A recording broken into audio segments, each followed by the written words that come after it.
We missed Yes, you. Tobago, the People's House is back from our break, and we are rested and ready to resume riveting debates on the people's business. But before we move forward, we have to go back and address unfinished business. The THA Act number 40 of 1996 established a contributory pension scheme for members. However, this makes no accommodation for members who served before. Assemblyman Zarisha Hackett will lead the charge by laying a motion to affirm that all who have served as assemblymen should have access to fair and reasonable retirement support. Thursday, 25th September, from 1:30 p.m. Join us for the 44th sitting of the 2021 to 2025 session of the Tobago House of Assembly. You can come in or tune in. Either way, don't miss it.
Almighty God, as we have come together to begin our meeting of the Assembly, we humbly beseech you to grant to all our members the light and guidance of your Holy Spirit, that we may wisely take counsel together and come to such decisions as shall promote your glory and the well-being of all our citizens in this, our land, so that peace and happiness, truth and justice may be enjoyed by all people. Grant this for the sake of Jesus Christ our Lord. Amen. Honorable members, you may have your seat.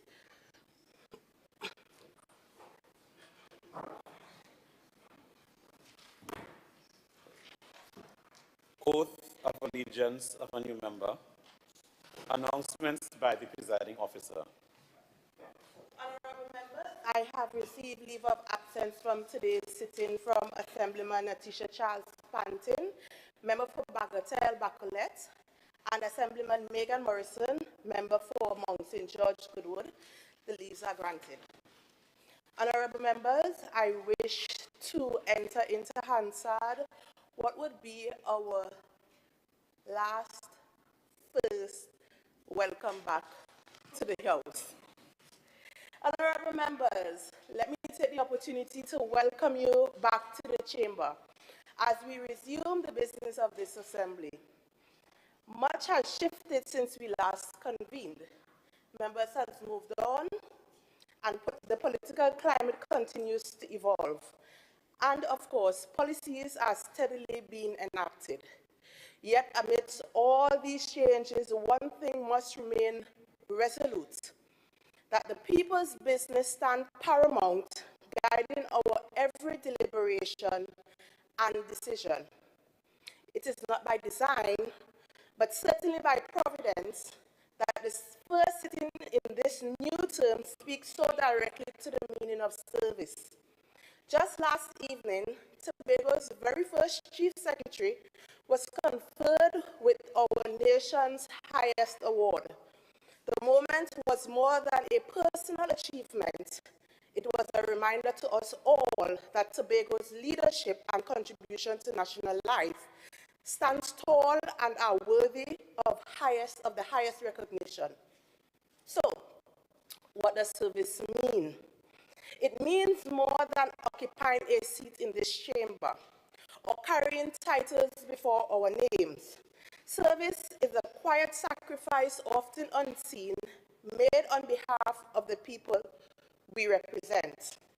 Service is the courage to make hard decisions, the humility to listen, and the discipline to rise above self-interest for the greater good. It is the recognition that our work here must ripple beyond these walls, into our communities, into our families, and into the very lives of the Tobagonians who depend on us. Service demands consistency, even when times change. It requires resilience, even when the climate grows uncertain. And it requires vision to chart a course not just for today, but for generations to come. So as we step into this new term of work, let us be inspired by the example we celebrated last night, that true service, grounded in integrity and purpose, is never forgotten. And may we each recommit ourselves to ensuring that in this people's house, the Tobago's voice will continue to be heard and its destiny shaped with honor. So again, members, I welcome you back to this, our final term for the session 2021 to 2025.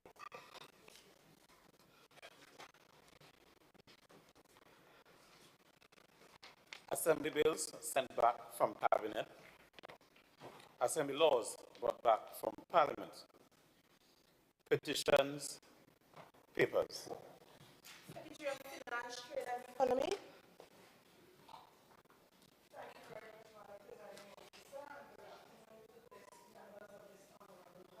I stand to lay the following papers: the monthly budget report for the Tobago House of Assembly for the month of May, and the Tobago House of Assembly monthly budget report as at the end of June 2025.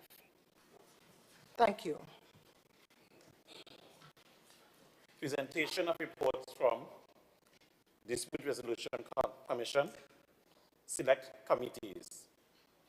Chief Secretary's questions, questions to secretaries, questions for oral answer.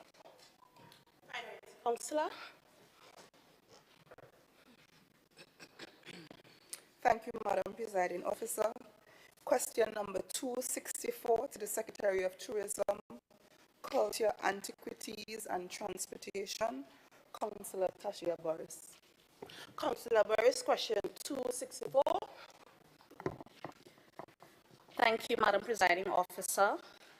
Question 264, regarding the March 2025 National Carnival-related events and activities in Tobago, can the Secretary state the budget allocated for the March 2025 National Carnival events and activities in Tobago and provide a detailed breakdown of how these funds will be distributed among the various stakeholders and interests?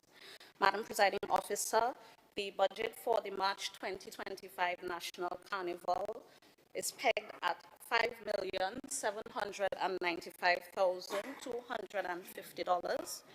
Detailed breakdown under special interest groups: $1.5 million, $1,590,000. Support for Calypso tents, $80,000. Pantrinbago National Medium Band Finals, $1.3 million. Bagatelle Dirty Camp, $75,000. Crown Point Juve, $50,000. Calder Hall Juve, $50,000. Tobago Mass Bands Association administrative costs, $35,000. Grants, junior bands small, $45,000. Junior bands medium, 24,000. Junior bands large, 25,000. Senior bands small, 20,000. Senior bands medium, 14,000. Large bands, 30,000. Events, Windward Afro Queen Show, 385,000. Windward Calypso Competition, 285,000. Windward Junior Extravaganza, 128,000. Two-Code Junior Calypso Competition, 100,000. Scarborough Junior Extravaganza, 142,000. Scarborough Parade of Bands, 450,000. And Pantrin Bago Pan on the Road, 237,000. Any follow-up, Minority Councillor? Yes, Madam Presiding Officer, thank you. Can the Secretary indicate if there are any outstanding balances to stakeholders or suppliers of the Secretary Boris? Carnival? Councillor Boris? Thank you, Madam Presiding Officer. At this time, I am not certain, but I know that all efforts were made to settle with the stakeholders and interest groups first and foremost. Any other follow-up? Assemblyman Duke, question 268. Thank you, Madam Presiding Officer. This question is posed to the Secretary of Tourism, Culture and Antiquities and Transportation. I know it is not Councillor Tashia Boris. It is question number 268. I would like you, Madam Presiding Officer, if I proceed with the question, to clarify who is now the Councillor or the Secretary for Tourism, Culture, Antiquities and Transportation. As my question was aimed to that person in that department. And your question was already also named, you named the person in which you presented your question to, Councillor Tashia Boris. Madam President Officer, may I clarify for you this point? This is not a mimic point, it's a serious point. Indeed it is, and it is supposed to count. Assemblyman Duke? Assemblyman Duke? Assemblyman Duke? All right. You want to answer the question is also posed to Councillor Tashia Boris. She is with us today, and she, I am sure, is more than able to answer the question. In whom you pose the question to? Madam Presiding Officer, I have a right as an assemblyman to ask you to clarify for me. I'm asking you that. It's the least you can do. Clarify for me. And I think I was absolutely clear in stating. The dichotomy. Assemblyman Duke. That exists. Assemblyman Duke. The question is posed to Councillor Tashia Boris, who is not too far removed from you. But the question more than Assemblyman Duke, this is not a tit for tat. Councillor Boris, please answer the question. Before she answers the question, Madam Presiding Officer, I insist that you clarify for me. Don't challenge me, but clarify for me. Assemblyman Duke. I'm asking for clarity. Assemblyman Duke, clarity has already been made. No, I have not. No, I'm not clear on the matter. Please, I want to be clear. Please be seated so that the question could be answered. This question is aimed. Please be seated at the that the question could be answered. Councillor Boris, question 268. Is she Secretary of Tourism still? I don't know. Thank you, Madam Presiding Officer. The question as put, 5.8 million was allocated for Tobago's Carnival. Can the Secretary explain why no funds were directed towards supporting the traditional parade of the bands in Roxborough? I'm advised regarding the allocation of the budget to Roxborough, the Tobago Mass Bands Association, in their role as coordinators for band registration, assess the level of interest and participation from the community. Because only one band was registered and no groups or individuals were registered for any of the other categories, it was decided not to proceed with hosting the Roxborough Parade of the Bands event. This decision was subsequently communicated to the Commission by the Tobago Mass Band Association. Part 2 of the question. Given that Roxborough's Parade of the Bands has been an economic lifeline for micro businesses in Tobago East for over a century, what immediate measures would be taken to compensate those who suffered financial losses due to the event's cancellation? The event was not cancelled by the action of the Tobago Festivals Commission Limited. The event did not come off because there was low interest in having an event, and the decision was taken not to proceed. As far as I'm aware, there have been no requests for compensation as a result of this, but the division remains open for any suggestions from the member for that area for any activities that we can support to encourage economic activity in Tobago East. Part 3, what rationale was used to shift the Carnival Queen show from a Saturday to a Wednesday? And will steps be taken to restore it to a weekend slot to ensure better attendance and economic benefits for small businesses? The shift of the Afro Queen show was made in response to stakeholders' requests to host the Kiddies Carnival in Roxborough on Saturday to alleviate logistical challenges experienced in 2024 and 2023. The majority consensus supported the move, viewing it as an opportunity to explore its potential. The Saturday hosting of the Kiddies Carnival in Roxborough proved a resounding success. The event enjoyed strong crowd support and impressive vendor participation, providing strong economic support to businesses in the area. However, we acknowledge that the Afro Inward Queen show on a weekday challenged those who traditionally expected it to be on a weekend, and as such, an assessment would be made for a new approach for 2026. Thank you. Follow-up, Assemblyman Duke. Madam Presiding Officer, I have a challenge digesting the information presented by Councillor Tasha Burrows. Her pronoun seems to be mixed up to me.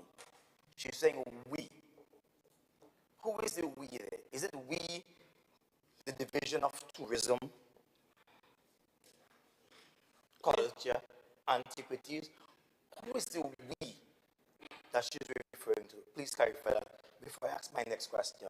That we intend to do this, we intend to do that. The last time I read something, she was no longer responsible. May I have your question, please?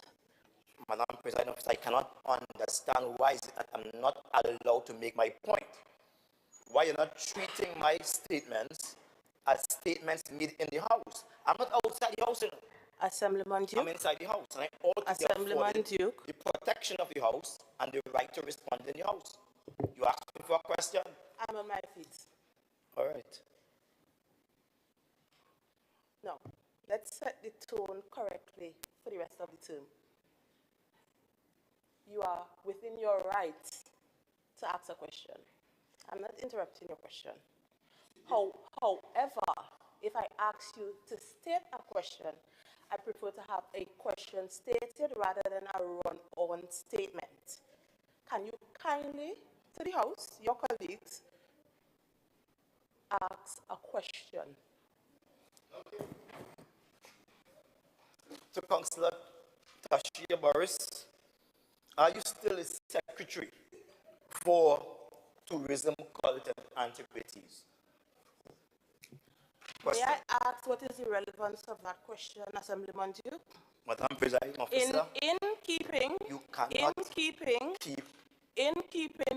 your substantial question. That is not in keeping with your substantial question. Kindly ask a question in keeping with your substantial question. Madam Presiding Officer, I refuse to be badgered by you. I refuse to be badgered by asking a question. Assemblyman, you come on my feet.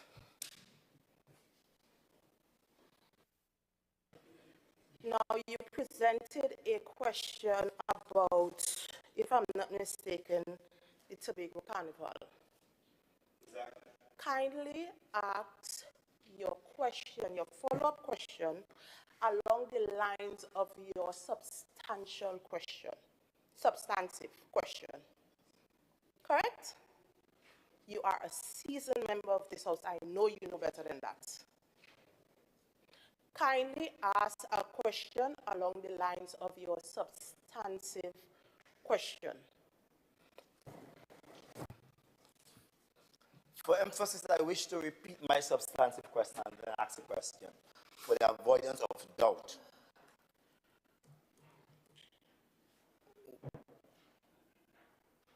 Do I belong to this house still? Am I a member of this house? Bona fide member? Why are you trying to insult me, yawning on me? Madam Presiding Officer, you cannot pick it up. The whole country is watching at you, your behavior towards me. Assemblyman Duke, please present your question I will to repeat my Councillor question Barnes. again, and then I'll ask the question in line with the question that I so repeat. Let me get it correctly.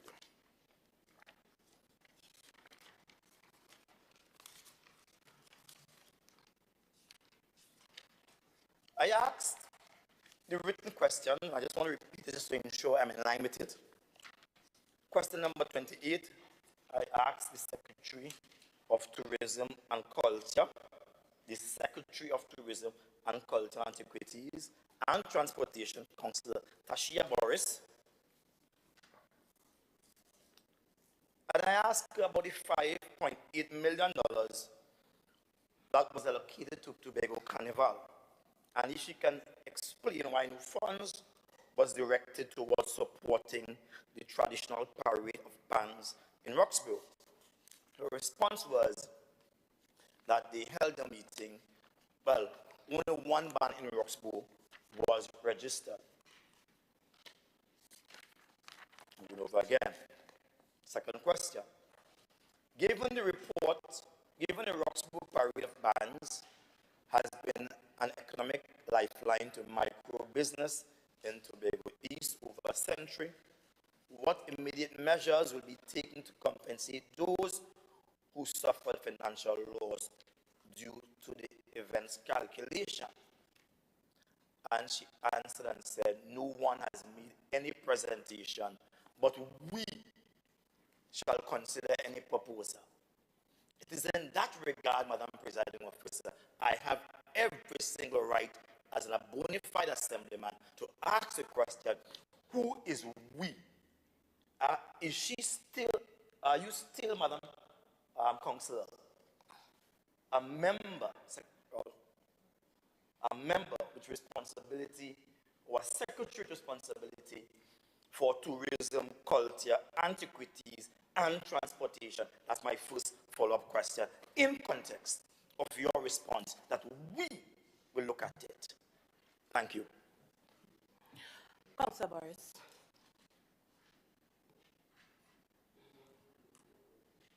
I am not sure what I should be answering to, Madam Presiding Officer, because no member of the public is sitting around this horseshoe.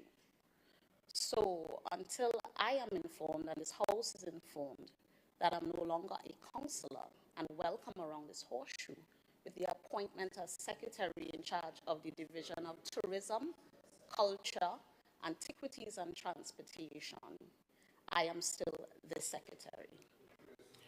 Follow-up, Assemblyman Duke. Madam Presiding Officer, to use my famous statement, I am shocked. I am flabbergasted. Madam Presiding Officer, I would have had the opportunity to read a correspondence. Assemblyman Duke, I'm asking a follow-up question. Members, thank you. I would love to hear your follow-up question. But you're not allowing me. You're not allowing me at all. I have a right to ask questions on the have, subject. Again, members, the process is simple.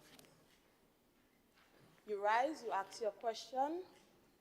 The person in which you are asking the question of rises and responds. We have been at this long enough to know that that's how it goes. I would prefer if you ask a question. Okay. Assemblyman Duke? Thank you, Madam Presiding Officer. Secretary of Tourism, Culture, and Antiquities and Transportation. I don't know who to look at, but I look at the last person who claimed to be the holder of the position, Tashia Boris. Let me first make my question properly. Am I, as Assemblyman, hearing you correctly, that you are still the secretary for, I'm asking, I want to follow up on something, Madam Presiding Officer. All right? Am I hearing you clearly that you are still the secretary for Tourism, Culture, Antiquities, and Transportation? I'll then ask the next question. Assemblyman Duke, you're out of order. No, Yes, I you want to are. ask a question. Yes, you are. She just answered that question. Ask your next question. Madam Presiding Officer, I did not hear Assemblyman clearly. Duke, I asked you to Assemblyman make Duke, the point clear. Please have your seat. I am not going to allow you to run this house amok. Me? I'm not. I am not. I'm just seeking clarity. She answered your question. Ask another question. Madam Presiding Officer, in this manual is something called clarity, and this is what I'm seeking. Assemblyman Duke, do you have a question for Councillor Boris? Yes. Kindly ask it. Let me get me standing in order and quote the question I'm asking under what?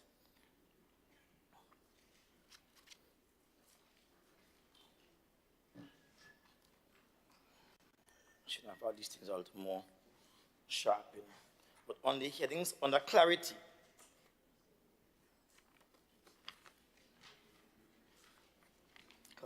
I can't find it right now, but in this book, all right, because I'm so busy, I don't want to occupy too much time. You can kindly ask your question. I'm seeking clarity, Madam President Officer, from you, whether I can seek clarity on any issue. Could I seek clarity from you on that? No. So I cannot seek clarity on any issue. You're not seeking clarity on that question. Kindly ask another question.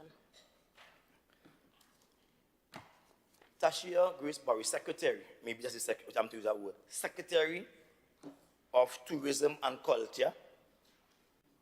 Tashia Barris,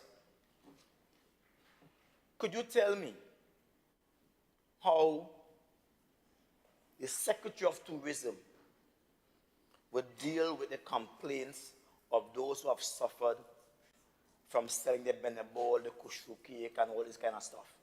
Because there are many persons like that. Could you please tell me what is the channel to get those complaints and assess those challenges for compensation? Because as the assemblyman for the area, I've been bombarded by several people who are seeking some level of compensation for missed sales. Missed sales, as every year they would normally sell the benebol, the sugar cake, the sandwich, whatever. And in that particular season, they were not able to do that because of the event that was removed. Councillor Boris.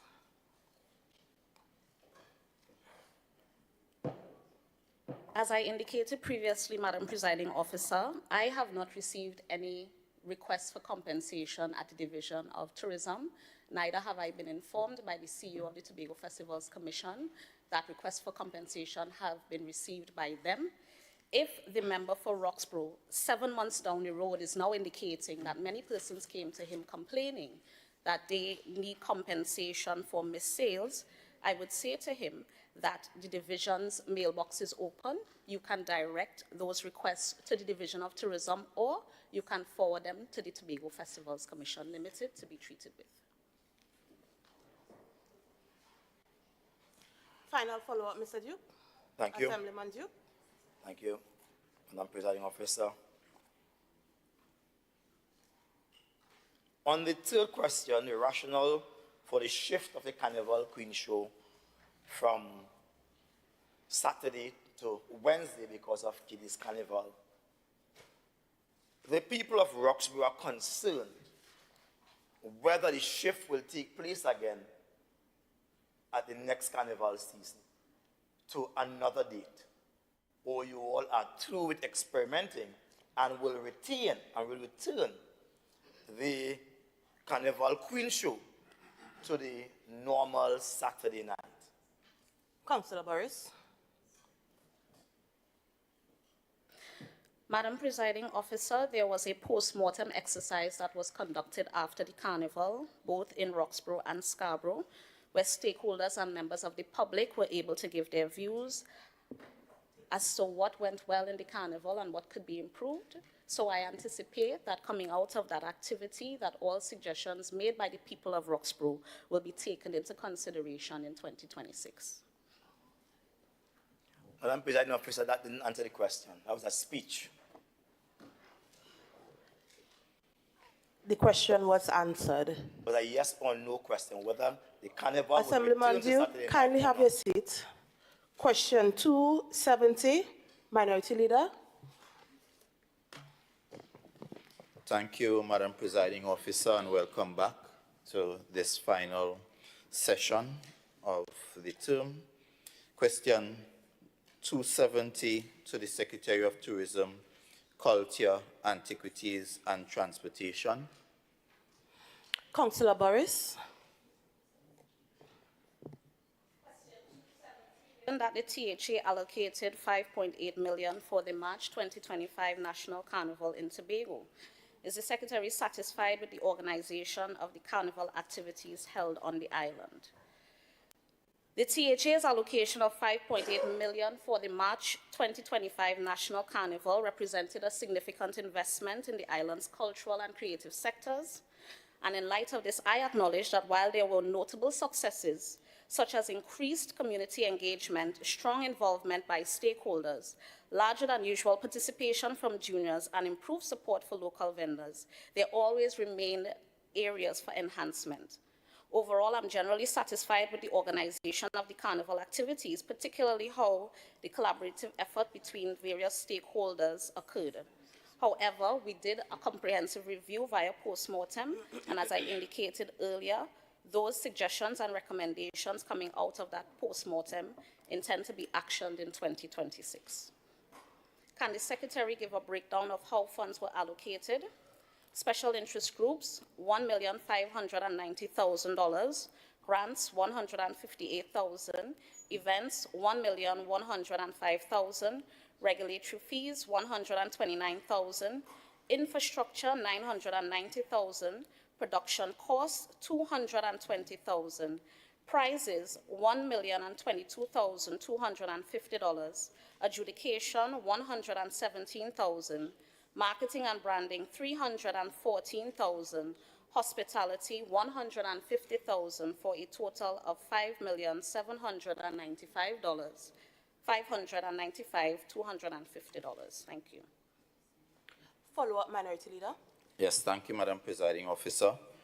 Can the Secretary indicate definitively what is the quantum of the budget that has not yet been expended or remains unallocated? That is, we want specifically what is the total value of the people you still owe? Councillor Boris. Officer, I don't have that information at hand, unfortunately. Follow-up, Minority. Madam Presiding Officer, this question was filed since March. We are now in September, and 6 months down the road, we cannot say how many people and what is the value of who we owe. Okay, members. Members. I am flabbergasted. I'm hearing a little bit too much. Kindly state your... Madam Presiding Officer, I am confused as to what is the reason that would basically deny the Secretary from having an exact figure. 6 months later, the festival has been gone in March, we are in September, and all I'm asking for is a figure as to how much money do you still owe? And you think something as basic as that, the Secretary should have that information. Thank you, Assemblyman Morris. Allow me to add my 2 cents here. Your question is a follow-up question and not something that was tabled on the order paper. No, I asked for a breakdown of breakdown of the cost. And I'm saying, if you have the exact Assemblyman breakdown. Morris. Thank you. Your follow-up question is a follow-up question and it was not tabled on the other paper, right? So I am going to allow for Secretary Boris to send that information through my office to you. Next follow-up. Thank you, Madam Presiding Officer. And this goes to my next question, which is why is it that we always have to have confusion with respect to the allocation to stakeholders when it comes to Carnival? Repeat, Assemblyman Morris. Can the Secretary explain why is it there's always confusion between the Tobago Festival Commission Limited and the stakeholders when it comes to their allocation within the budget of the Carnival? Why there's always this confusion between stakeholders not knowing what is their allocation and when they will receive their allocation? Members, I'm hearing the echo of a phone. Please remember that we are in session and all phones are either to be on silent or vibrate. Yes? Councillor Boris. Madam Presiding Officer, as far as I'm aware, there's a clear process that takes place. Stakeholders are called to meetings. They are asked to submit proposals. Proposals are considered, and those proposals form part of a larger Executive Council minute that is sent for approval. So I am unclear as to what the minority is referring to when he speaks of confusion, because as far as I'm aware, the stakeholders have a relationship with the Festivals Commission, who is the body responsible for the Carnival, and they are responsible for communicating to them what their allocations are and when they are expected to receive that funding based on when funding becomes available. Thank you.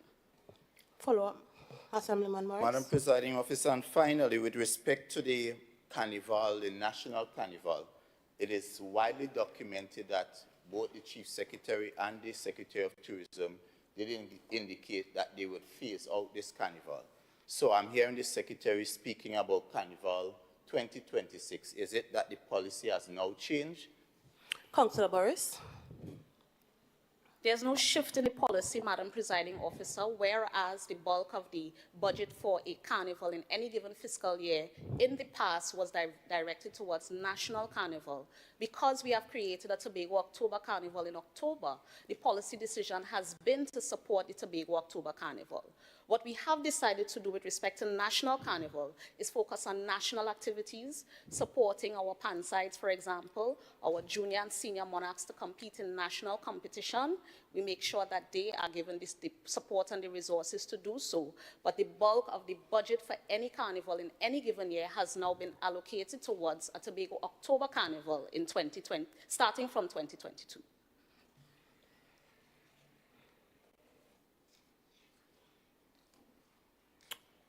Question 272. Thank you once again, Madam Presiding Officer. Assemblyman Morris. Question 272 to the Secretary of Tourism, Culture, Antiquities and Transportation. Councillor Boris.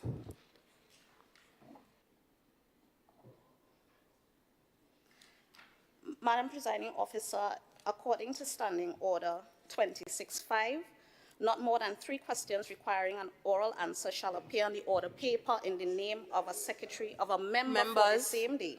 Members. And any question in excess of this number shall not be called by the presiding officer, but shall be answered as provided in paragraph 7 of this standing order, save that no postponement shall be allowed. Honorable members, I know you are well aware that if a member is on their feet, you have to allow them to present or to say what they need to say uninterrupted. I am actually seeking clarity on Standing Order 26.5, and until that information is given back to me, we would move on to the next question outside of Councillor Boris's name.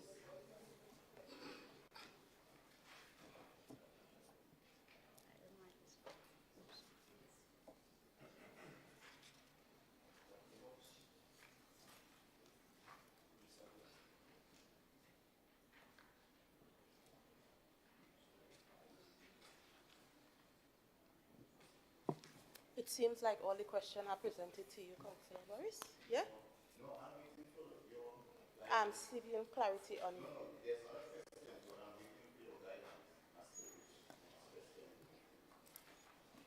As far as I'm concerned here, the rest of questions are to Councillor Boris. Yeah, 275, 278, 279, 275. So 278 is to Dr. Pete Brenner, who is absent. 279 is the Secretary of Education. Hold, please. 280. Delia, this, I don't have the full order paper. Give me your order paper.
Assemblyman Morris.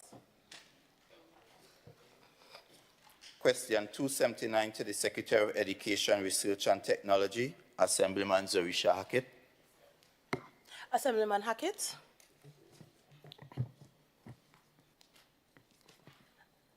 Madam Presiding Officer, I don't have the question in front of me on my sheet, but I have the answer, so if I need to restate it, may I borrow someone's order paper, please? Yeah. Thank you. With respect to the Early Childhood Care and Education School in Corland, Tobago, can the Secretary outline the following? A, the tender process that was followed for this project. B, the selected bidder or contractor and the official business address of this contractor. C, the agreed amount of the contract. And D, the projected or agreed completion time for the project. With respect to the Corland ECCE, I wish to respond to the following questions. A, the tender process that was followed for this project. On February 8, 2024, public notice was issued inviting requests for proposals or RFPs for the design, build, finance, and outfitting of the Corland ECCE. The procurement utilized a two-envelope system in keeping with the requirements of the OPR. Interested firms are also invited to a pre-submission meeting and site visit on February 28, 2024, where 10 firms attended.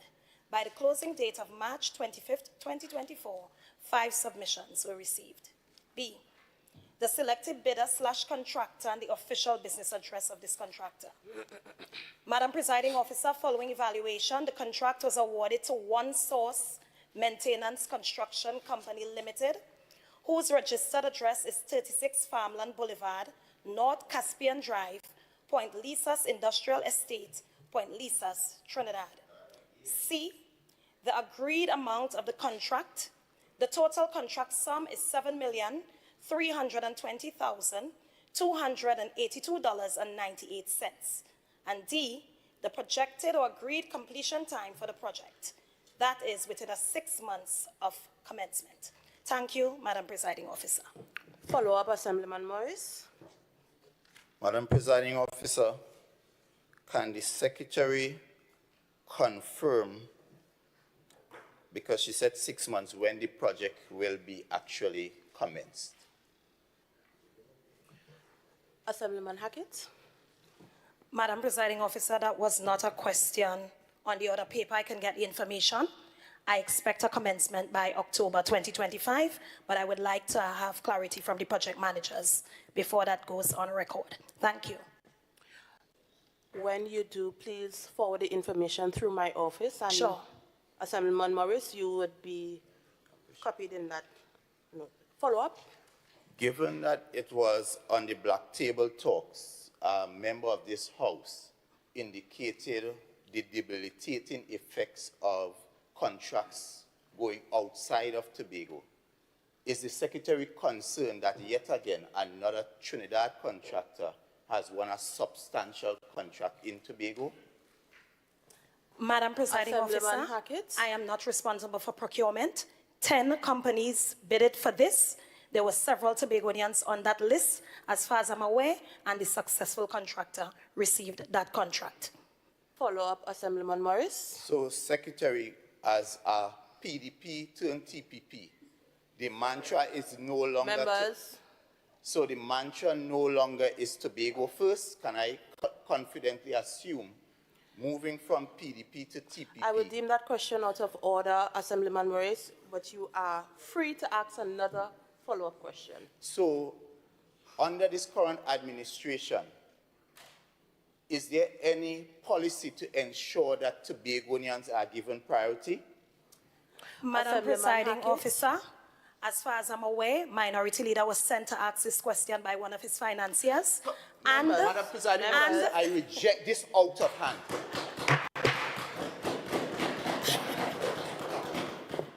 No. Thank you. Have a seat. And you're smiling like Have a you're seat. back. Members, you all are very much aware of the standing orders of You say it outside. I want you to say it outside. That's why I want you to do. Let me spend some of that per diem where you get. Assemblyman Morris, I am on my feet. I want you to say The it last time I outside. checked, Assemblyman Morris. Members. Assemblyman Morris. Assemblyman Morris, I am on my feet. Assemblyman Hackett, please retract your statement and answer the question. Madam Presiding Officer, the facts is a Tobago contractor. Kindly retract your statement. Madam Presiding Officer, I retract Continue. my statement. Madam Presiding Officer, I am aware that a claim was made to the OPR by a particular financier, and it was rejected by the OPR, and said financier asked Minority Leader to raise question in this House. Thank you, Madam Presiding Officer. Members, again. Gladly.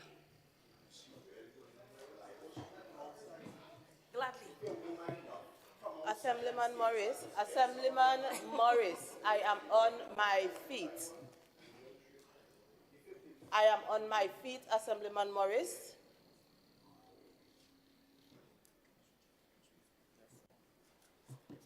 Members of this Honorable House, this august chamber, kindly be reminded of the standing orders, which are our guidelines to procedure. Assemblyman Hackett, kindly retract that statement and answer the question. What is the question, Madam Presiding Officer? May I have it restated, please? One more time, can't Assemblyman Morris. Perhaps you need to retract first and then I'll ask, because she hasn't retracted the second time. Retract. Notwithstanding, you would Assemblyman have told Hackett. her not to repeat. Assemblyman Hackett, kindly retract your statement. Assemblyman Morris, you will then pose your question to her one more time. I retract my statement unwillingly, Madam Presiding Officer. Assemblyman Morris, please repeat your question. Given that those on that side seem to have a problem with me standing up for Tobagonians, I will simply repeat, is there any policy in place to prioritize our Tobago-based suppliers, contractors, etc., who depend on the THA's allocation? Thank you. Assemblyman Hackett. Madam Presiding Officer, I am not a procurement officer. The Tobago House of Assembly is guided by the OPR, and the questions asked of the project manager provided these responses, and I'm going to be so guided by them.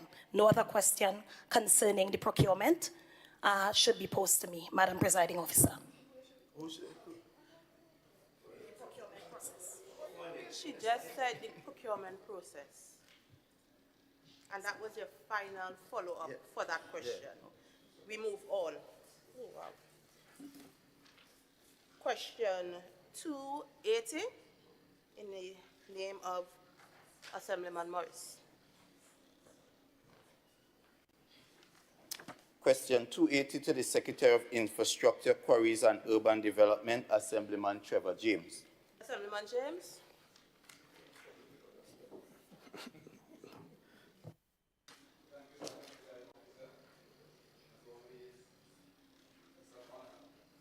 Stand house. Welcome. I want to welcome every member back to this final session, I might say. Final term. Final term. Madam Presiding Officer, it seems as though we've started out in a very heated footing, and I hope that it continues. It's very lively and very entertaining. As it relates to the question is posted in 4 parts, and I continue to be concerned about long questions, but however, part A, the answer is the expenditure to date is $46,531,127.98. Part B,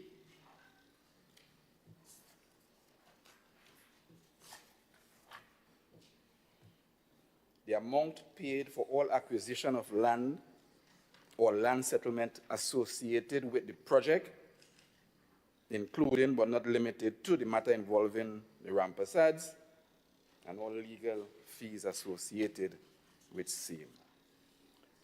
The matter is inconclusive at this time, Madam Presiding Officer, as it involves the acquisition of the Friendship Estate, which the state has been trying to acquire through compulsory acquisition for 2 decades, which remain incomplete as we speak.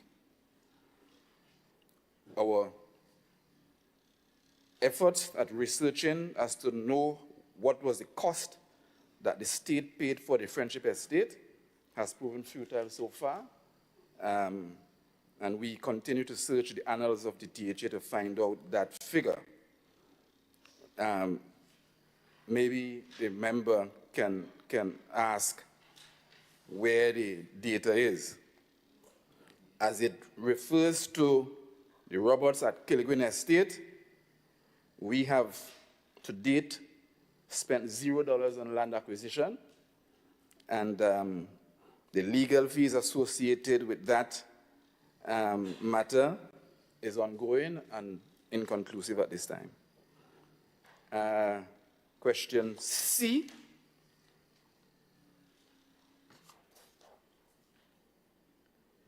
The total amount to be paid,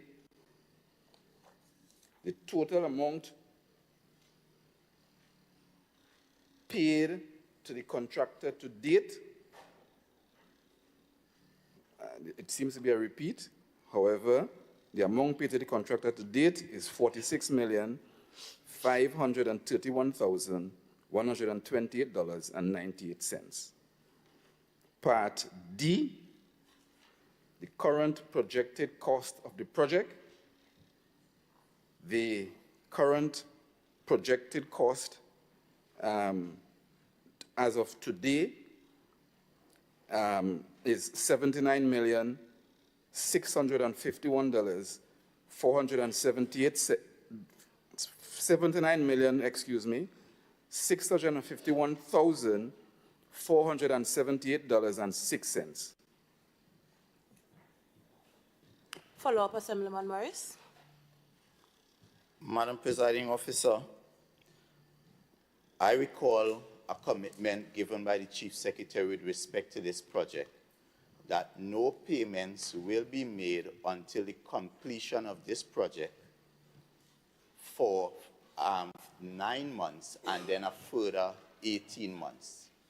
And so now I am confused as to how we have moved from that commitment to a payment of almost 50%, more than 50% of the value. May I have your question, Assemblyman So Morris? I am asking, was there a variation of the contract, and what are the new terms of that contract?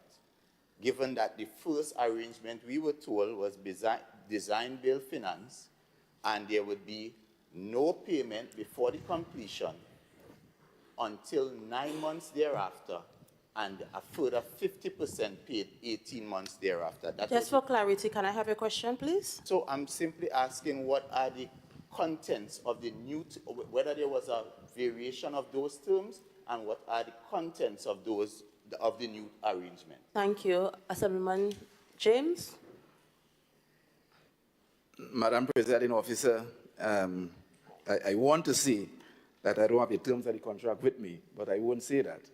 The reality is that the contract was designed to be executed over a particular period of time. Expected payment, therefore, was calculated based on the completion date as per that time. And we are far past the timeline in the contract for 9 months to be paid. And so we've started making the payments based on that. Assemblyman Morris, follow up. Madam Presiding Officer, just to revisit the statement of the Chief Secretary, he was pellucidly clear that no payments would be made until the completion. It had nothing to do with the length of the except that it was to be completed first before payments were made. That is what was said. And Question, so I'm simply stating whether that contract was varied and what are the new terms that has given rise to payments being advanced to the tune of $46 million. Assemblyman James. Madam Presiding Officer, I believe I've answered that question.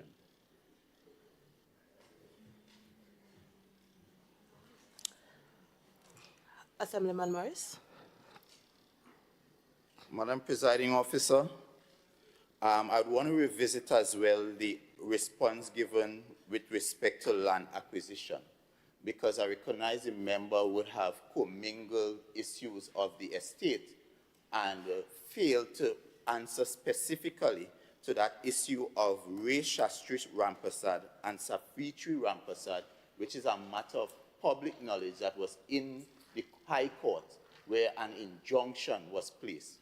The road has since been completed, which means there would have been some sort of agreement. And I'm asking on behalf of the people of Tobago, what was that agreement that would have allowed the THA to go forward with the completion of that road? Was the people paid and how much? Assemblyman Morris, this is this little problem I have when you present your questions. It almost sounds like it's too folded. So can you kindly clearly state what your question is? So I want to know, with a level of assurance first, was there any agreement and what was that agreement? Assemblyman James. Madam Presiding Officer, I feel your pain. I answered the question as clearly as I could. This seems to be an absolutely new question, but I can say in repeating my answer that we have paid the Rampasads $0. We went to the court, we went to the High Court, so that we don't prolong this thing. We went to the High Court, and the High Court, along with the Rampasad's attorney, agreed that we can settle the matter out of court. We came up with an agreement to purchase the parcel of land with which the road occupies, and we have since that time agreed on a valuation, and we are yet to pay. Question answered. Next question. That might be 3 follow-up already, I think. Follow-up question, Assemblyman Morris. Madam Presiding Officer, I would move on. Unfortunately, Assemblyman Morris, our time for question and answer has expired. Clerk?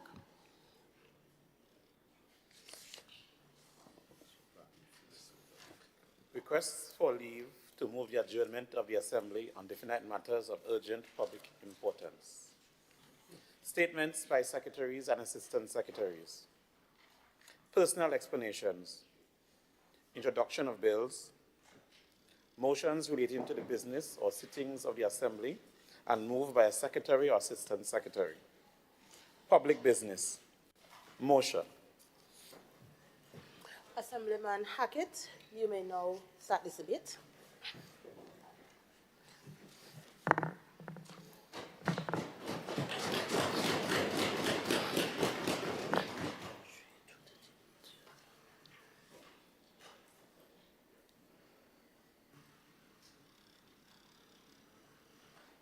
Madam Presiding Officer, I seek leave to invoke Standing Order 42.6 to read particular extracts of my presentation. Leave so granted. Madam Presiding Officer, honorable colleagues, former members of the Tobago House of Assembly in the chamber this afternoon or listening, and the people of Tobago. There are moments in the life of a people when we must pause, not simply to reflect, Madam Presiding Officer, but to act. Not simply to remember, Madam Presiding Officer, but to right the wrongs that history has left unfinished. Madam Presiding Officer and my colleagues, today is such a moment. This chamber is more than wood and stone. It is the cradle of Tobago's self-government quest, born in 1980 with hope, with struggle, and with sacrifice. These walls have echoed the voices of our pioneers, men and women who dared to believe that Tobago's voice could no longer be a whisper in Port of Spain, but be a voice of equal weight in shaping this nation. But Madam Presiding Officer, as noble as that history is, it is scarred with inequity. For over 4 decades, we'll be celebrating 45 years this year. Members of this assembly have borne the weight of responsibility. Yet too many have retired without security, without dignity, without the justice that should naturally follow in service of this honorable house. Let me be clear, Madam Presiding Officer. This is not the story of one assembly or one group. It stretches across the entire life of this institution. Those who served from 1980 to 1996, the pioneers, what we call the first 4 assemblies, had no pension scheme at all. They gave up themselves in the infancy of this assembly, when the institution was fragile and unproven. Yet, when they left with nothing. Those who served between 1996 and 2001, the 5th Assembly, entered under the Unit Trust Corporation Contributory Pension Scheme. They paid in. They trusted the system. They believed their service would be secured in retirement. Instead, the plan was discontinued. Their contributions clawed back, and they were left empty-handed. And from 1980 to present, Madam Presiding Officer, every single assemblyman has faced harsher qualifying conditions than our counterparts or members of parliament in Trinidad. In parliament, 1 full term entitles a member to pension. In this house, assemblymen and councillors have been told that they must serve longer despite our terms being shorter. 3 injustices woven together across the Assembly's 44 and almost 45-year history. But, Madam Presiding Officers, these injustices are not abstract. No, they belong to names, to human beings, to men and women who have carried Tobago's burdens on their backs. And these years of service amount to almost 150 years, Madam Presiding Officer, cumulatively. And yet, many of these pioneers are no longer with us. We remember with reverence Assemblyman Edwin Caesar, Assemblyman and Chairman Dr. Jefferson G. Davidson, Assemblyman George Archer, Assemblyman Thomas Dinoon, Assemblyman Bernadette Devines, Assemblyman Beatrice Julian, Assemblyman William Mackenzie, Assemblyman Clarence Warner, Assemblyman Kenneth Murray, Assemblyman Henry James, Assemblyman Norris Jordan, Assemblyman Pearl Solomon, Assemblyman and Chairman Lennox Dinoon, Assemblyman Dolores Edwards, and of course, Assemblyman Carlisle Tick. And there are so many councillors who have also passed on. Let us pause here, Madam Presiding Officer, and acknowledge that although they may not be present in this chamber to speak on their own behalf, their immense sacrifices cannot be overlooked, and it is our duty as a House to advocate firmly on their behalf. Madam Presiding Officer, their labor may have been erased from the financial records, but it must never be erased from the moral record of this House. Madam Presiding Officer, this is not just about laws and numbers. This motion is about people. And I hold right now in my hand an article dated Friday, 7th December 2018. And the headline reads, "Former Assemblymen beg PM for pensions." Let me read it again. Former Assemblymen beg PM, PM stands for Prime Minister, for pensions. Imagine that. Pioneers of Tobago's self-government struggle reduced to begging. The article records the cries of former assemblyman and who at one time served as councillor, Regis Karut, who resigned from the teaching service to serve Tobago for 11 years, only to retire from this August House with nothing. It speaks of George Stanley Baird, who gave 12 years and walked away without pension. These are not my words, Madam Presiding Officer. These are their words, printed in black and white. Their disappointment, their frustration, their plea for fairness. They wrote, Madam Presiding Officer. They petitioned, they appealed, and they still had to come to us as a current administration because successive parliaments have turned them away. Madam Presiding Officer, as a member of the Executive Council, I cannot stand here and pretend that this is only someone else's duty. No, all of us in this august chamber, the Executive Council led by the Honorable Farley Chavez Augustine, we have a responsibility too. Thank you, Madam Presiding Officer.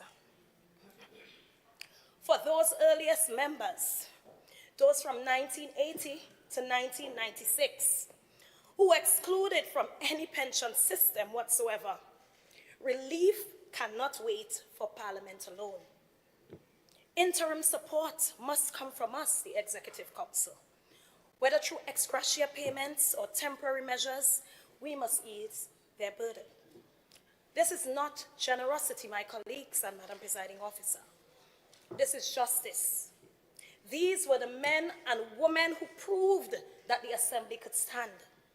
To leave them with nothing would be to deny the very foundation upon which we ourselves now serve. But let me also be clear, Madam Presiding Officer.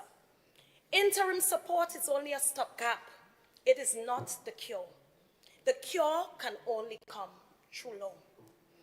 And so, Madam Presiding Officer, we turn to the Parliament of the Republic of Trinidad and Tobago, because only Parliament has the authority to enact the legislative amendments that will correct these injustices for all members across all assemblies of this august House. But let us also be sober, Madam Presiding Officer. Parliament has failed us before.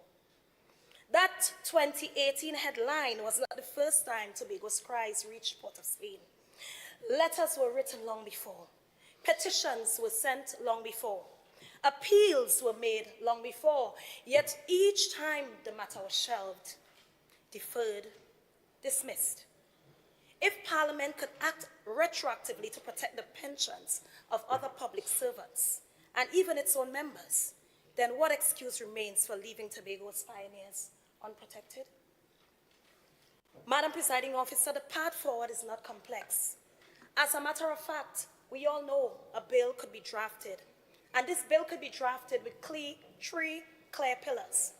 But one of the things I'm calling members on the minority and even the assemblyman for Roxborough Argyle is for us to collaboratively draft this bill.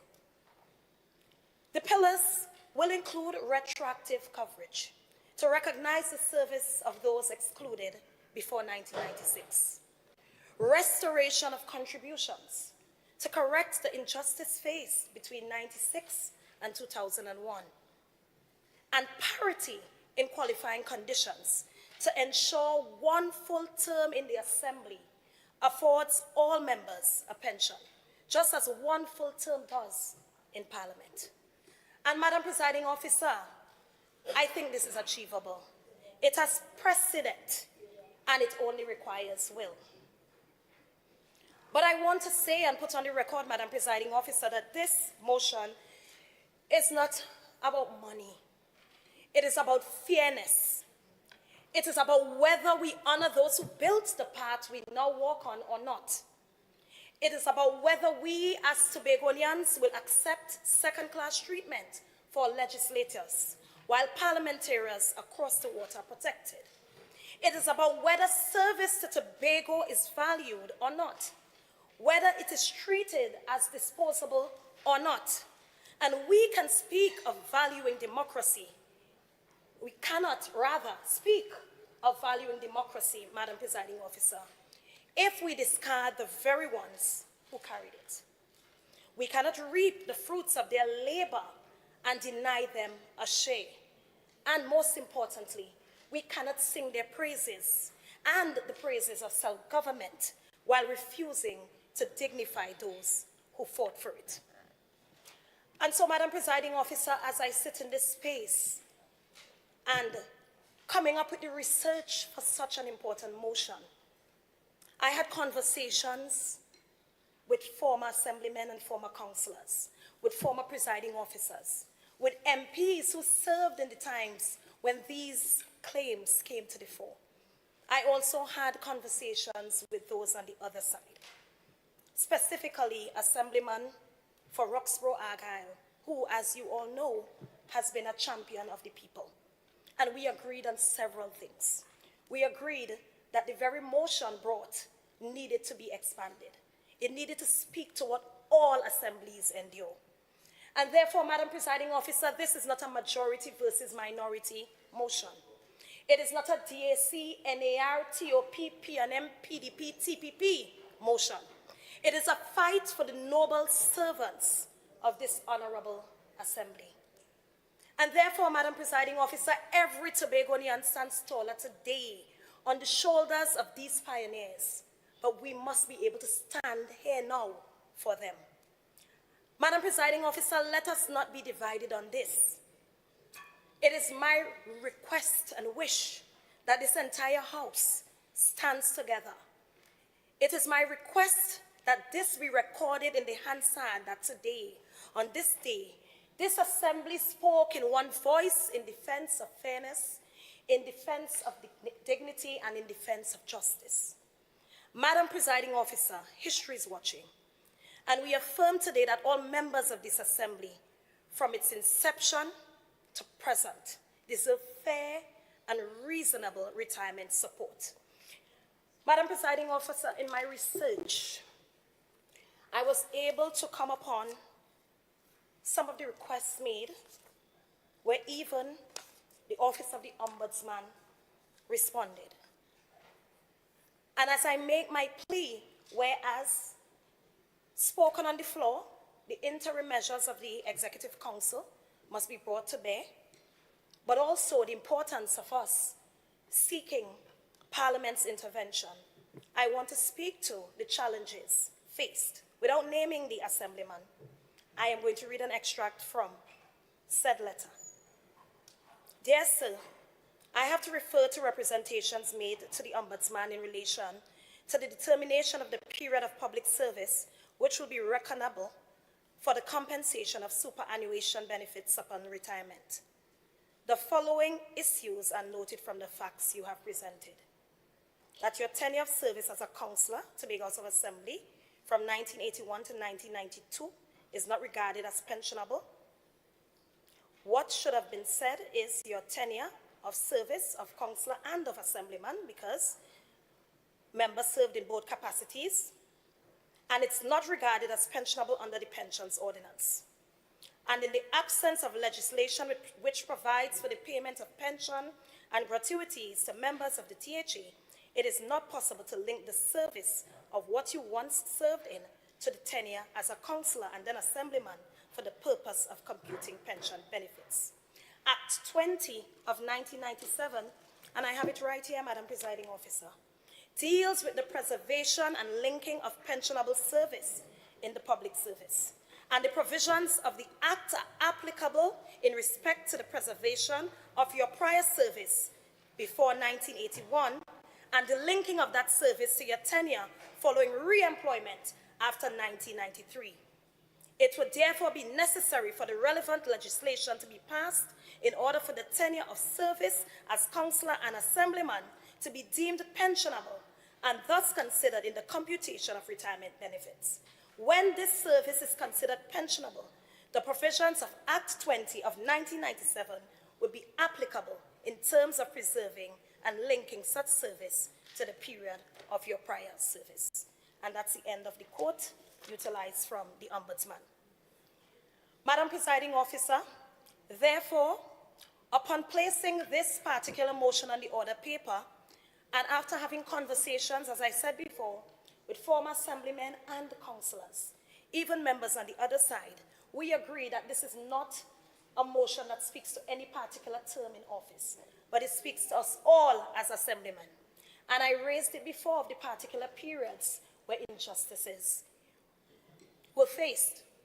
But Madam Presiding Officer, although I'm about to read the original motion into the Hansard as it stands in my name, I want you to note that there will be some amendments.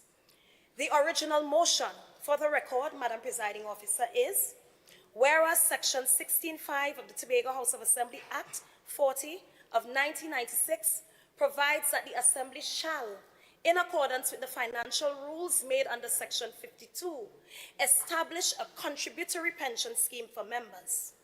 And whereas such a contributory pension scheme has since been implemented for current and recent members of the Assembly, thereby affording them structured retirement benefits. And whereas former members of the Assembly, before the establishment of the contributory pension scheme, were not eligible to participate, and as a result, do not enjoy retirement benefits equivalent to those now available. And whereas this inequity leaves former members of the Assembly without adequate pension arrangements, despite their years of service to the people of Tobago.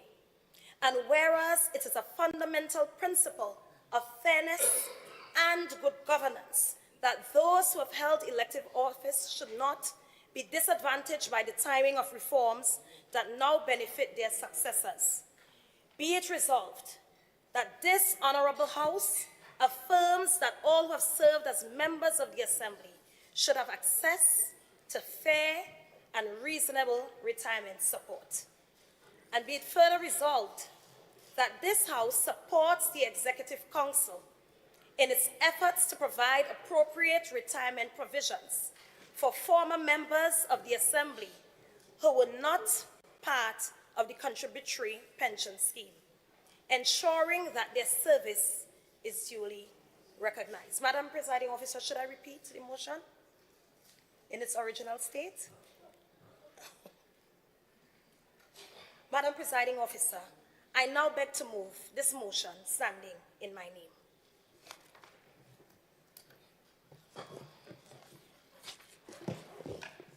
Honourable members, the question proposed is, whereas Section 16.5 of the Tobago House of Assembly Act 40 of 1996 provides that the Assembly shall, in accordance with the financial rules made under Section 52, establish a contributory pension scheme for members. And whereas such a contributory pension scheme has since been implemented for current and recent members of the Assembly, thereby affording them structured retirement benefits. And whereas former members of the Assembly, before the establishment of the contributory pension scheme, were not eligible to participate and as a result do not enjoy retirement benefits equivalent to those now available. And whereas this inequity leaves former members of the Assembly without adequate pension arrangement despite their years of service to the people of Tobago. And whereas it is a fundamental principle of fairness and good governance that those who have held elected office should not be disadvantaged by the timing of reforms that now benefit their successors, be it resolved that this Honourable House affirms that all who have served as members of the Assembly should have access to fair and reasonable retirement support. Be it further resolved that this House supports the Executive Council in its efforts to provide appropriate retirement provisions for former members of the Assembly who were not part of the contributory pension scheme, ensuring that their service is duly recognized. As per Standing Order 41.3, member for Palliative Lansome Speyside, you may now join us in debate.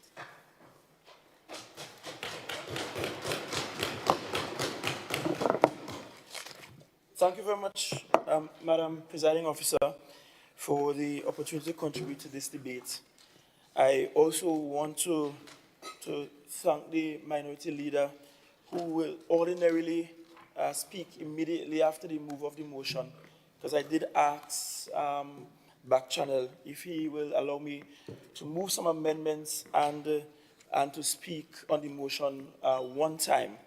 Let me also say, for the benefit of members in the House, that should the debate today go on long, I will unfortunately have to leave a little earlier because I have a relative who is hospitalized that I will need to see. So that too is one of the reasons why I've opted to speak this early in the debate.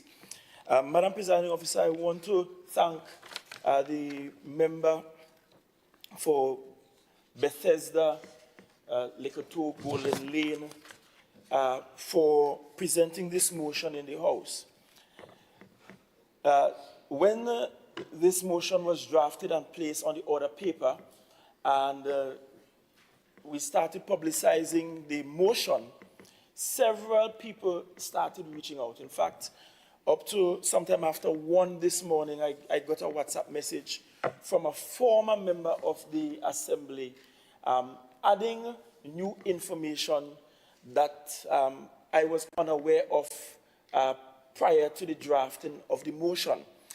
And it is in view of the fact that there are members beyond those that served prior to 1996 who, for one reason or the other, they have difficulties getting some benefits, any benefits, after having served the public, that I will wish, by the end of my short contribution, to propose some amendments which will then give us the latitude to try to fix the issue for all that are affected, including the fact that there is a potential that there may be members of this House who may be affected in the future by what currently obtains. Madam Presiding Officer, the Tobago House of Assembly can be looked at in two halves.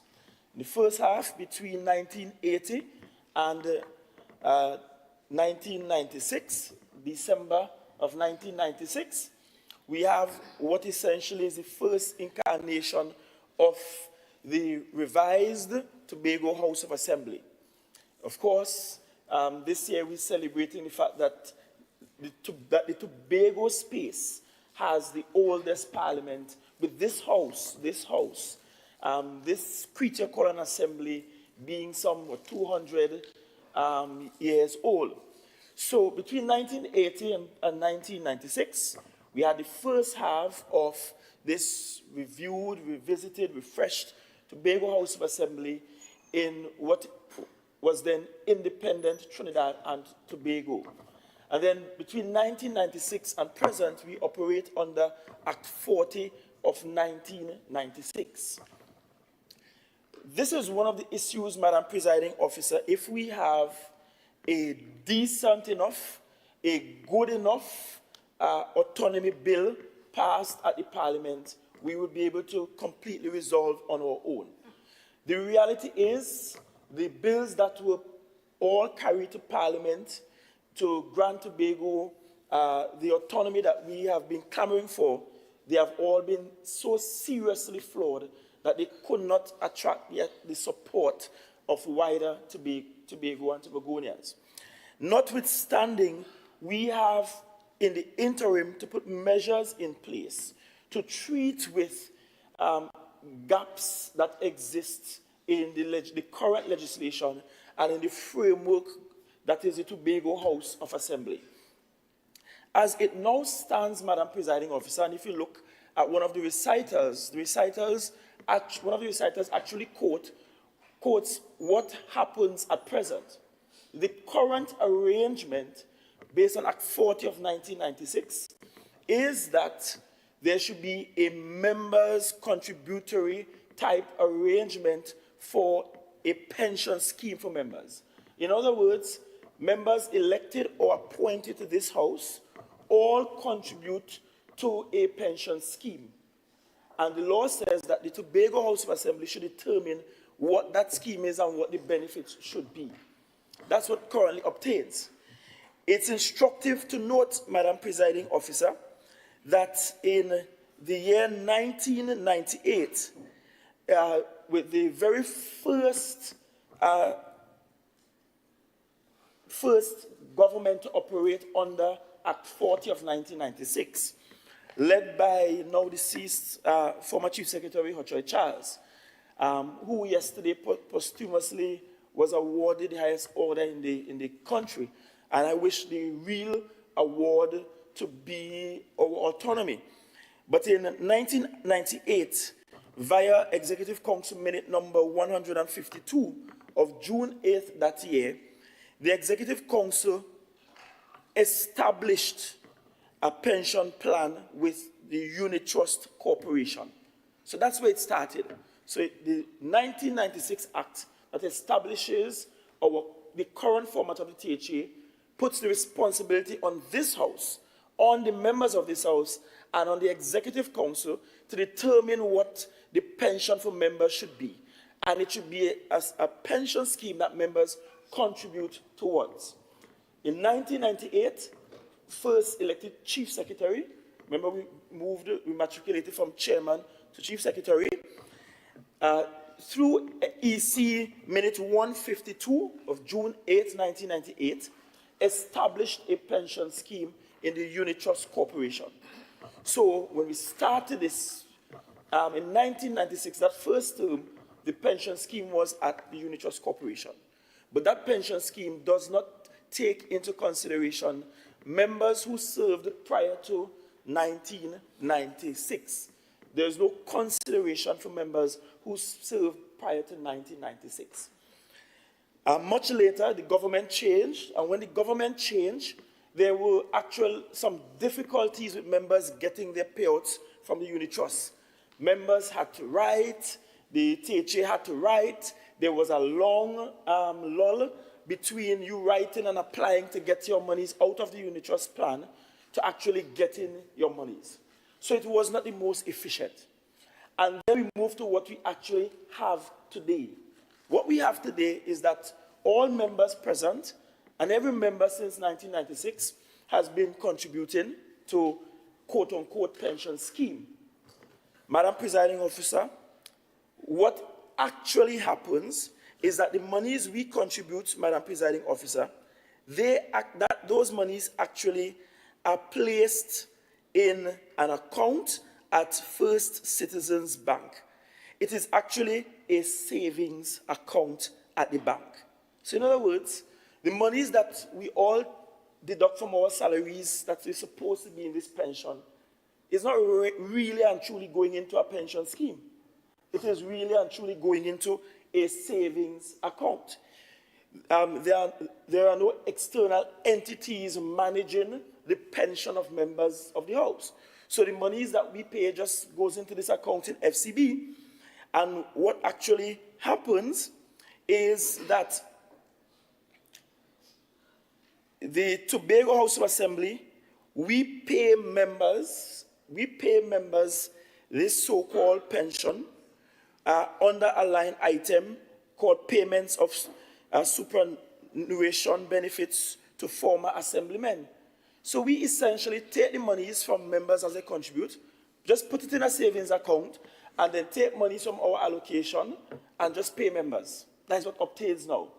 So even what we contribute is not going into any scheme, such as what you will have if you go and you sign up for your own pension at an insurance, that it will grow over time.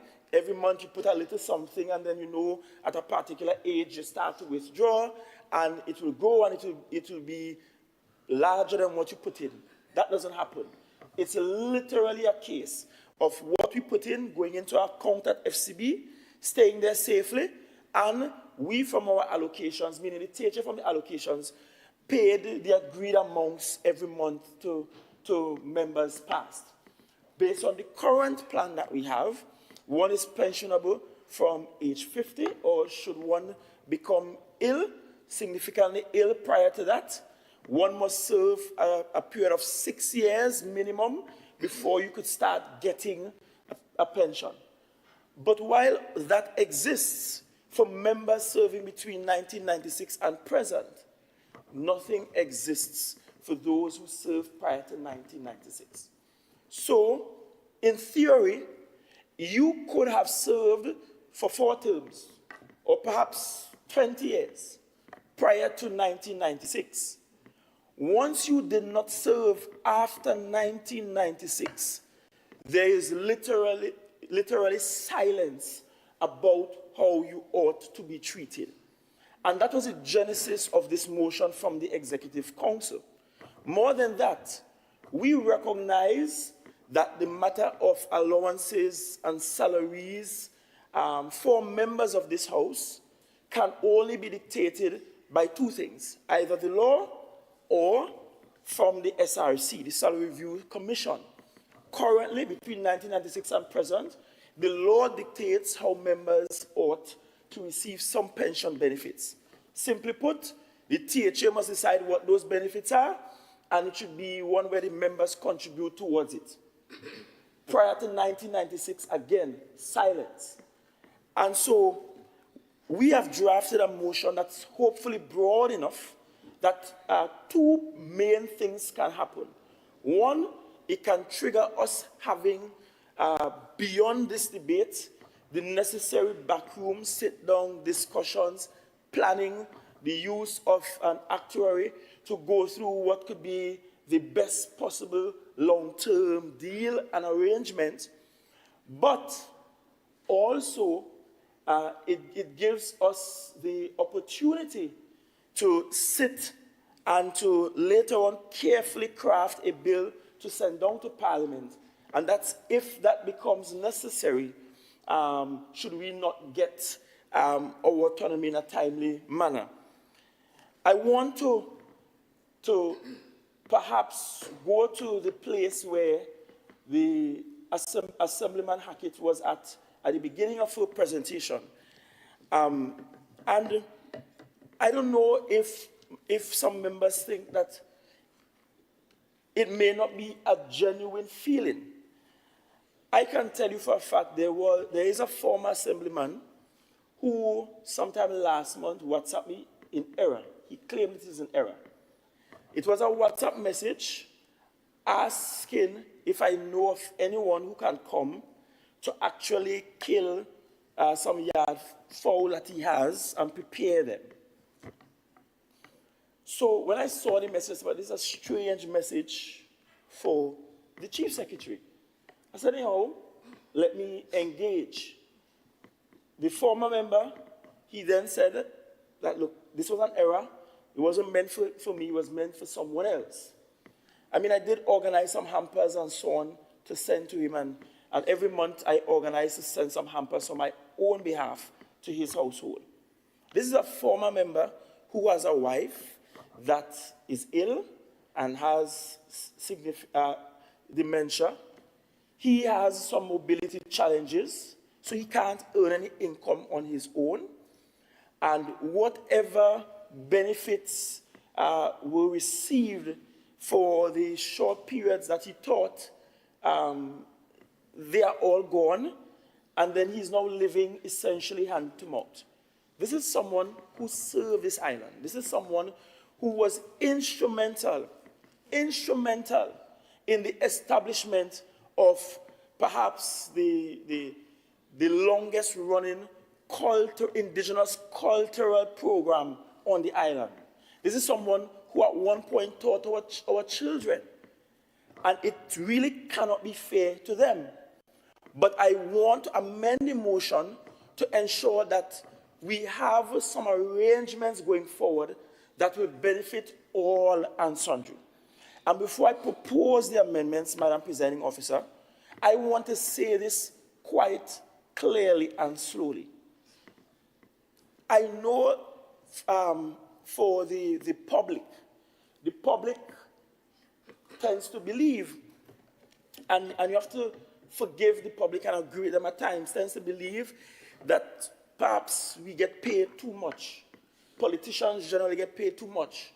Every time there is a raise in salary for politicians, then or benefits, anytime that question arises, the public has a visceral response to it. And you have to understand, because on one hand, we can't say to the public, you are only entitled to 4% and then raise ours significantly more than that. It's not equitable. But it's not a case of this executive coming to the House to try to just maximize the benefits for those of us who are here. We could easily leave this motion limited only to those who have challenges prior to 1996. But we are now realizing that there's some members post-1996 who are no longer in this House, who have a challenge, and who receive no benefits at this time.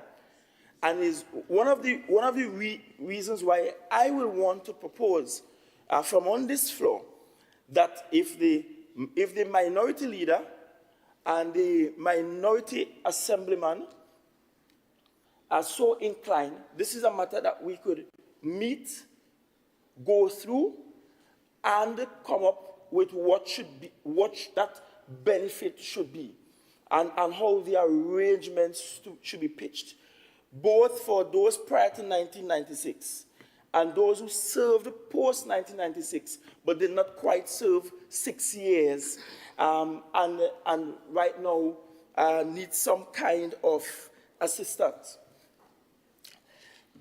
And so the amendments, Madam Presiding Officer, that I wish to place on the record are as follows.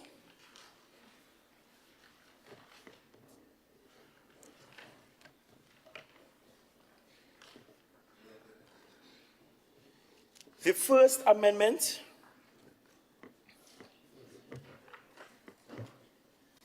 is to insert the words, but other members have experienced gaps and limitations in access to such benefits at the end of the second recital.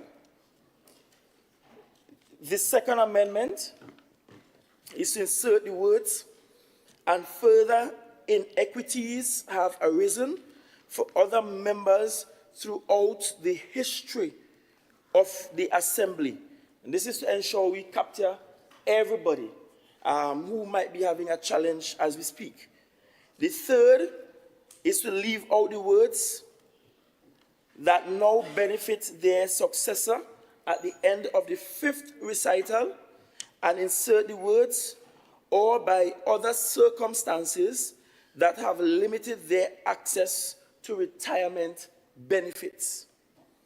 The fourth amendment will be to insert the words "from its inception to the present" at the first resolution, and after the word "assembly," and that the word "support" be left out of the first resolution, and add the word "benefits" at the end of the resolution. The fifth amendment, Madam Presiding Officer, is to leave out the words "appropriate retirement provisions" at the end of the second resolution, after the word "provide," and insert the words "interim support." To leave out the words "ensuring that their service is duly recognized," and insert the words "and calls on the Parliament of Trinidad and Tobago to enact necessary legislative amendments that guarantees parity in retirement benefits between members of the Assembly and members of Parliament" at the end of the motion. And so, Madam Presiding Officer, when we add all of those proposed amendments, the motion essentially will now read as follows: whereas Section 16(5) of the Tobago House of Assembly Act 40 of 1996 provides that the Assembly shall, in accordance with the financial rules made under Section 52, establish a contributory pension scheme for members, and whereas such a contributory pension scheme has since been implemented for current and recent members of the Assembly, thereby affording them structured retirement benefits, but other members have experienced gaps and limitations in access to such benefits, and whereas former members of the Assembly, before the establishment of the contributory pension scheme, were not eligible to participate, and as a result do not enjoy the retirement benefits equivalent to those now available, and further inequities have arisen for other members throughout the history of the Assembly, and whereas this inequity leaves former members of the Assembly without adequate pension arrangements despite their years of service to the people of Tobago, and whereas it is a fundamental principle of fairness and good governance that those who have held elected office should not be disadvantaged by the timing of reforms or by other circumstances that have limited their access to retirement benefits, be it resolved that this Honourable House, affirms that all who have served as members of the Assembly from inception to present should have access to fair and reasonable retirement retirement benefits, and be it further resolved that this House supports the Executive Council in its efforts to provide interim support for former members of the Assembly who were not part of the contributory pension scheme, and calls on the Parliament of Trinidad and Tobago to enact the necessary legislative amendments that guarantees parity in retirement benefits between or among members of the Assembly. That's how the motion will now be read, Madam Presiding Officer, and I now beg to move that these amendments be considered by the House. Is there a seconder for these amendments?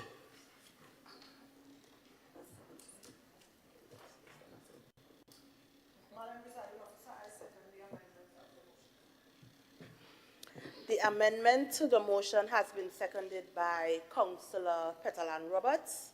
Honourable members, the question is that the motion be amended by, first amendment, to insert the words "but other members have experienced gaps and limitation in access to such benefits" at the end of the second recital.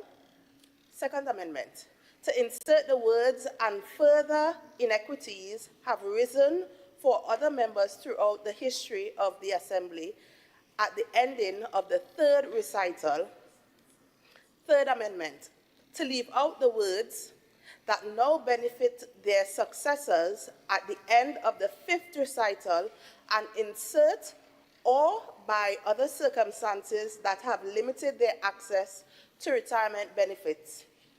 Fourth amendment, to insert the words from its inception to the present at the first resolution after the word assembly and that word support and that the word support be left out of the first resolution and add the word benefits at the end of the resolution. Fifth amendment, to leave out the words appropriate retirement provisions at the second resolution after the word provide and insert the words interim support. To leave out the words ensuring that their service is duly recognized and insert the words and calls on the Parliament of Trinidad and Tobago to enact necessary legislative amendments that guarantees parity in retirement benefits between members of the Assembly and members of Parliament at the end of the motion. Members, those who are now taking part in this debate may speak on the original motion or the proposed amendments. Member for Darrell Springwim, you may now join this debate. Thank you, Madam Presiding Officer. And before I commence my presentation, I want to extend to the Chief Secretary and his close relative, wishing his close relative a speedy recovery, because ultimately, Madam Presiding Officer, above the politics, we are Tobagonians first.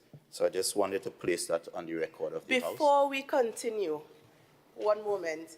I see that we are joined by some very special members in the gallery. May we recognize Member for Parliament for Tobago West, Mr. Joel Sampson, Member for Parliament for Tobago East, Mr. David Thomas, and most importantly, our two former members of this House, to which this very critical motion is important too. Former Member for Roxborough de la Ford, Mr. Regis Cruz, and current liaison coordinator in the Office of the Prime Minister, and more importantly, former minority leader, Mr. Ashworth Jack. You may continue.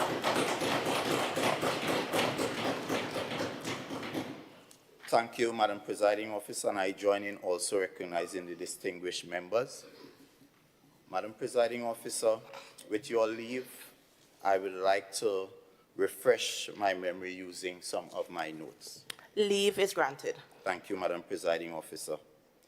Madam Presiding Officer, I rise not to oppose fairness for our former members of this Honorable House, but to affirm that fairness must be pursued in a way that is lawful, that is transparent, and fiscally responsible. Because you see, Madam Presiding Officer, while also protecting the trust of the people of Tobago. Let me say this at the very outset. I have no interest in standing in the way of those who have served being recognized. But I must also make it clear that as legislators, our job is to protect principle over privilege. Yes, we all have an interest in this discussion, but that is precisely why we must approach this matter dispassionately, ensuring the principle is about fairness and not about self-servitude. Madam Presiding Officer, and I just want to make from the outset some observations of the original motion that was presented. I note with concern that the presenter, the member for Bethesda Lekoto, failed in her research to show global precedents, Commonwealth precedents, etc., in matters of similar nature and how those matters were treated with. We got a lot of anecdotal, of course, the emotional, but in terms of what occurs in matters of this across parliaments, those examples weren't really brought to the fore by the presenter. Madam Presiding Officer, I also note that while we are talking about retirement benefits, at this point in time in the debate, no structured proposal has been placed on the floor at this time. So it appears to me that the conversation remains quite open and broad. And I'm saying if that is the situation, why bring the motion here when the best place for a conversation of that nature is the House Committee? Because you see, the House Committee, as the standing orders would have identified, is the place where we discuss, according to Standing Order 75-1, the House Committee shall consider and advise the presiding officer upon all matters connected with the comfort and convenience of members, and every 4 months report to the Assembly on its minutes of proceedings. And Madam Presiding Officer, I am a member of the House Committee, and I can say here without fear of contradiction that as important this matter is, it was and has never been raised nor discussed. And therefore, my simple question to the administration, who is about 3 months on their way out, why now? Madam Presiding Officer, I note as well the presentation, as I said, was very emotive. The member even was brought to tears. But I wondered out loud, where were those tears when hundreds of Tobagonians were summarily fired by this administration with only 1 month, Madam Presiding Officer, salary? They weren't even allowed the opportunity to get gratuity. Member relevance? Madam Presiding Officer, we are talking about compensation. To former members of the House, please stay on the substantive motive. I am extending it to all Tobagonians because at the end of the day, we are Assemblyman Morris, please stay on the substantive motion at hand. Continue. Madam Presiding Officer, I want you to appreciate that I represent a body of people, not just the former politicians. I represent all of Tobago, and therefore everything that I place to the fore. Assemblyman Morris, if you are so inclined to speak to, no, you could have a seat, to speak to matters concerning persons you represent, you can more than bring a motion to speak to that. But for today, please keep to the substantive motion at hand. Thank you. Madam Presiding Officer, as I said before, it is in the context of how we treat with some as opposed to others. And I'm simply saying, if we are dealing with former members and we can cry to the fact that former members weren't treated fairly, I'm also saying, where were those tears for other Tobagonians who also equally was not treated fairly? That's all I'm saying, Madam President. And I'm saying stick to the substantive motion. I thank you and I move on. Madam Presiding Officer, the very wording of this motion reveals serious inconsistencies and constitutional flaws. And the first one I would like to point out is the fact that the Act of 1996, which governs this Assembly, speaks specifically to a contributory pension scheme.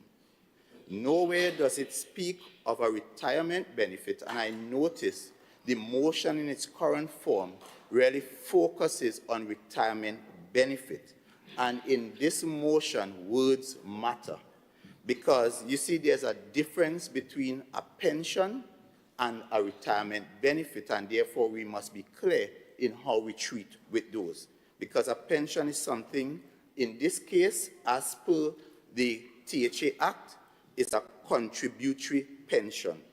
It is structured, it is actuarially sound, and it is based on payments made by members and by the state.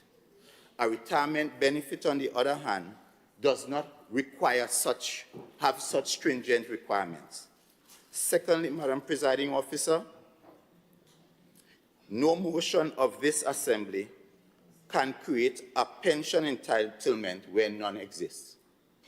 If members genuinely wish to create a new category of benefit, which it seems that as though we want to go in that direction, a retirement benefit as opposed to a pension benefit, then it is based on the advice I've received. The only lawful path is legislation through the National Parliament. Anything less will create false expectations, undermines the constitutionality of those steps, and invites, as I said, future constitutional challenge. Third, Madam Presiding Officer, this motion has some serious inconsistencies. In one breath, we speak to elected members as the recital in the original motion, and both the original and amended motion said that it is a fundamental principle of fairness and good governance that those who have held elected office, and in our case, if you hold elected office in this House, you're referring to assemblyman. If you're talking about the entire House, which includes you, Madam Presiding Officer, that holds appointed selected positions, then we are talking about assembly members. And therefore, it is important that we establish who this motion, or who are the people covered in this motion, because in one breath we are saying all members, and in the other breath we are making arguments specifically to elected members of the House, or elected office, all right? And that, under the current arrangement, if you're speaking to elected office holders, you will be leaving out your councillors. Madam Presiding Officer, and this also is fundamental because, as I said, we need to be clear as to who and the scope of this motion. There's another inconsistency that in the resolutions where we talk about former members, but I'm sure I heard at some point the Chief Secretary saying that this may very well, as the conversations go forward, cover current members. So we can't be resolving to ensure that we treat with a matter to basically affect former members, but at the same time, we are also having conversations that says it may very well include current members. So we have to be clear. I'll caution that we need to be clear as to what we are really trying to do. Madam Presiding Officer, it is also important to note in the historical context that members, and let the public know that members of this assembly have never been left without provision. So it is not that members did not receive some kind of benefit, but we are speaking specific to pensionable benefits at this time, because before the two presentations before, I'm not too sure, indicated or outlined clearly that those members to which we speak to, unlike many of the contract workers who were terminated, did receive some gratuity payments. And so before the pension scheme was introduced and properly operationalized in 2007, based on the information I have, former members would have received a gratuity payment. Of course, following the implementation, members who serve based on the superannuation benefits manual, members who serve at least 6 years and make their contributions are entitled to a pension. Those who serve fewer than 6 years continue to receive a gratuity. So whether through gratuity or through pension,